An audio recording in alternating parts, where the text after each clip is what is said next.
बच्चू कडूंच्या आंदोलनाचा आजचा 7वा दिवस। बच्चू कडू आज उपोषण स्थगित करायचं की नाही यावर निर्णय घेणार। सकाळी 11 वाजता उपोषणस्थळी शेतकरी आणि प्रहार कार्यकर्त्यांची बैठक होणार। कर्जमाफीसाठी तातडीनं समिती तयार केली जाईल। कर्जमाफीच्या समितीमध्ये बच्चू कडूंना सहभागी करून घेतलं जाईल। मुख्यमंत्री फडणवीसांचं बच्चू कडूंना फोनवरून आश्वासन।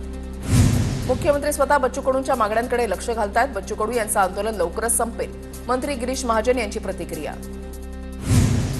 पावसामुळे दिवे घाटातील धबधबे भरभरून वाहू लागलेत। घाट परिसरामधील धबधबे ओसंडून वाहू लागलेत। पालखी सोहळ्यादरम्यान प्रशासनाची डोकेदुखी वाढणार।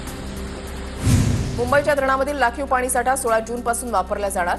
मुंबई महापालिकेचा निर्णय। धरण क्षेत्रामध्ये पुरेसा पाऊस न पडल्यानं धरणामध्ये केवळ 9% पाणीसाठा। मुंबईतील बीडीडी चाळ पुनर्विकासाला गती। वरळीमधील 556 घरांचा ताबा येत्या 2 आठवड्यामध्ये मिळणार। मुंबईतील विक्रोळी पूल आजपासून प्रवाशांच्या सेवेत। लाल बहादूर शास्त्री मार्ग ते पूर्व द्रुतगती मार्गाला जोडणाऱ्या 615 मीटरच्या विक्रोळी पुलाचं काम पूर्ण।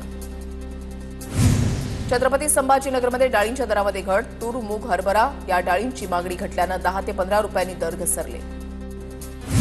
नागपूरच्या भियापूरमध्ये लग्नाच्या जेवणातून नातेवाईकांना विषबाधा। 100 नातेवाईकांना विषबाधा झाल्याचं समोर। 32 रुग्णांवर उमरेडमध्ये उपचार सुरू। सर्वांची प्रकृती स्थिर।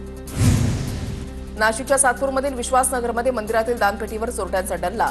नीलकंठेश्वर मंदिरातील दानपेटी चोरीची घटना सीसीटीव्ही कॅमेऱ्यामध्ये कैद।